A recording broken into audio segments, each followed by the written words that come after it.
अजन না বল কি গো? पैंडी প্যান্ডি একটা দুটো কে খায় প্যান্ডি? আম্মা গ্যাসের প্রবলেম না, আর আর কিছু করার নেই। আমার আব্বা এই ওষুধ খেয়ে খেয়ে খেয়ে খেয়ে খেয়ে ওষুধ যে গ্যাসে ঢুকে যাচ্ছে, গ্যাসের আর ওষুধ কাজ করে না কিছুদিন পর দেখবি ওই তোর মায়ের আর ওষুধ কাজ করবে না শরীরে। সে কি গো ডেলি খাচ্ছে তো ওষুধ গ্যাসের, ডেলি খায় কিন্তু ডেলি প্যান্ডি খাই না যাই খায়। আমার আব্বা তো আগে একটা করে ডেলি গ্যাসের খেতো, খেতে খেতে খেতে শরীরটা পুরো শেষ করেছে। এখন দুটো গ্যাসের ওষুধ খেলেও কাজ হয়নি, তার গ্যাস কমে না। আমার আব্বা কি ডেলি খেতো নাকি একদিন ছাড়া খেতো? খেতে খেতে গ্যাস হতে হতে এই ওষুধ যা ঢুকে যাবে খারাপই করে দেবে, নেশার মতো লেগে যাবে। নেশা করে দেবে। মনে হয় যেন না খেলে শরীর খারাপ এমন আমার আব্বার এখন এমন অবস্থা, গ্যাস না হলো তার পায়খানা হয়ে গেল, তাকে একটা ওষুধ খেয়ে মানে শান্তি যে আমি ওষুধটা খেয়েছি গ্যাসে, তাই ঠিক আছে। ব্রেন বুঝতে পারে, ব্রেন এইটা মাথায় খেলে দিয়ে অ্যাক্টিভ করে দিয়েছে যে তুমি ওষুধ না খেলে শরীর ভালো থাকবে, ভালো হচ্ছে না, ওষুধটা খেতে বুঝতে পেরেছি ব্যাপারটা। এরকম ব্যাপার। ব্রেন সবচেয়ে জ্বালা। ডাক্তার বলছে ওষুধ খেয়ে গেলে শরীরটা পুরো শেষ হয়ে যাচ্ছে, এত ওষুধ খেয়েছে।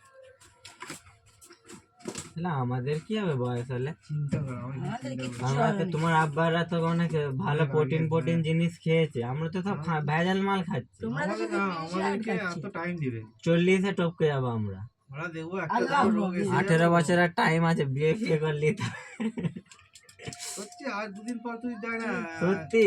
40-এ টপকে এ দেখো, সুস্থতা একটা কিন্তু আল্লাহ পাকের বড় নিয়ামত, বহুত বড় নিয়ামত। যাকে আল্লাহ দান করে না, বহুত বড় নিয়ামত সুস্থতা। শরীর ভালো সব ভালো, শরীর খারাপ সব এই খারাপ জন্যই দুনিয়ার। এই জন্যই তো কত আবদার করে ও প্রশ্নটা করেছিল মুসানবী পাক, হুম। যে আমি যদি আল্লাহ হতো, কত বড় প্রশ্ন বলতো, কত ভালোবাসে নবী মুসানবীকে আল্লাহ পাক। বলছে আল্লাহ বলছে, কি চাইতে যাও? বলছে আমি যদি, মুসানবী তখন বলছে আল্লাহ পাক আমি একটা প্রশ্ন করবো? যে হ্যাঁ করো। আমি যদি খারাপ আল্লাহ নেবে না হতাম তো? তাহলে বলছে, তুমি না। কি চাইতে? বলছে আমি যদি আল্লাহ হয়, তুমি যদি মুসা হও, আর তুমি কি চাইতে? বলছে আমি চাই, তখন আল্লাহ পাক বলছে আমি সব থেকে বলছে মধু খেতে শরীরটা চাইতো। সুস্থতা চাইতো হ্যাঁ। আমার কাছ থেকে। আল্লাহ। আমরা তুমি ওইটাই আমাকে রাখ। কত আল্লাহ পাক মুসা নবী নিজে তো বলছে। অনেক বছর বেঁচেও ছিল, হুম।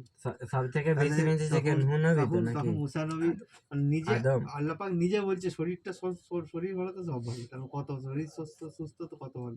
কত করে এগুলো? 5 15 4 4 4 15 15 টাকা পিস। इसको सारी में लेके ऊंचे में ले जा, 2-4 हाथी में रख, उसके बाद उसके बाद उधर ही छोड़ के आ जाना। একটা फ्लेक गोल फ्लेक দিয়ে পয়সা केटे लो। ऐसा लगा था लेट के जाएगा, इसको समझा दे। साला 4 कंधों में 4 पहियों में नहीं तो 4 कंधों में के जाने का लायक है।